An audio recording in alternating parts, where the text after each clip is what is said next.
The Europa League and Europa Conference League are frankly effing brilliant. Tonight's Europa League Cup final is bound to be a stirring affair, and it's one that has captured the imagination, with up to 150,000 fans of Rangers and Frankfurt and Seville and a capacity of only 43,000 at the Ramon Sanchez Pizjuan Stadium. The Europa League has always been engaging for most European clubs. Only in England was it ever sneered at and dismissed as some second-class trophy that was a mere distraction to the important business of pocketing free money in the Premier League.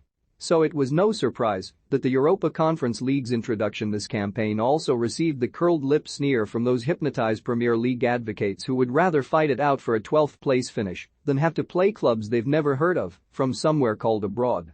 Of course, this small island mentality is rife in English society, not least in the ridiculous Westminster government, which seems addicted to an entirely confected EU persecution complex of its own imagining, one that is causing significant economic, cultural, and political damage.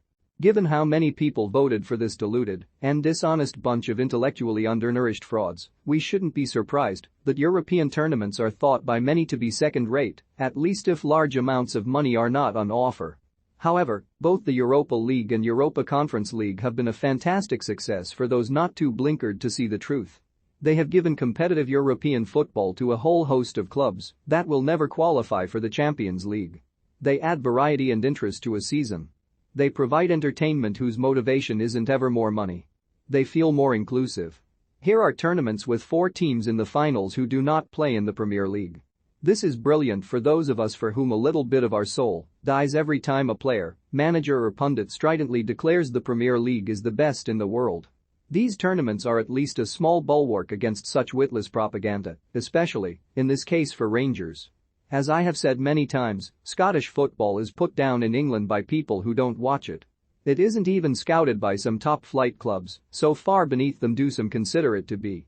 Yet, not only is the entire Scottish pyramid tremendous entertainment, here we have a team in the final that beat the more fashionable Borussia Dortmund and RB Leipzig to get there, as pub league teams always do, While people might argue about the formats, with up to 3 qualifying rounds and a playoff round before the league stages, I'm sure most would like both competitions to be straight knockout tournaments. Even so, both have delivered good games and unexpected results.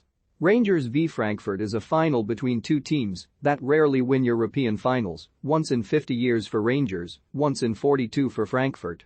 Indeed, that's what is great about both competitions. Unlike the Champions League in most seasons, you don't know who is going to get to the last 4. Roma take on Feyenoord in the conference final. Roma have not been in a final since the early 80s and have never even won a European title before, while Feyenoord last won the UEFA Cup in 2002 and 1974. As the Champions League is tweaked to make it the European Super League light, hardened around a shell of the continent's richest clubs, it can get predictable, as largely the same teams make it to the knockout stages every season. No one can say that about the other 2 European competitions. Anything that offers great breadth and opportunity for the other 95% of clubs that exist in Europe is much to be welcomed. It's not all about money, it's not all about winning or getting to the final, it's about taking part. Bodo Glimt started in the second qualifying round of the Conference League and made it to the quarter-final, beating Celtic along the way. That's a great adventure and is to be celebrated. It's a mistake to think that if you don't get to the final or win it then it's all been worthless. Clubs have different targets. For a team like Gibraltar's Lincoln Red Imps, to get to the Conference League group stage is a great achievement. Okay, they lost all their games and only scored twice once there, but that's not the point. These journeys are all stories, are all history for fans and players to reflect on down the years. We all need a bit of romance to counterbalance the greed and commodification culture that dominates the higher echelons. In a very real way, the last brick at the summit of football's pyramids is far less important than the first. Personally, I love the feeling of unity on European nights, be it Tuesday, Wednesday, or Thursday. All across this vast continent from the Arctic Circle to the Mediterranean Sea, clubs from different countries are playing football with clubs from other countries, all at the same time, from the smallest out-of-the-way team to one with a long history of success.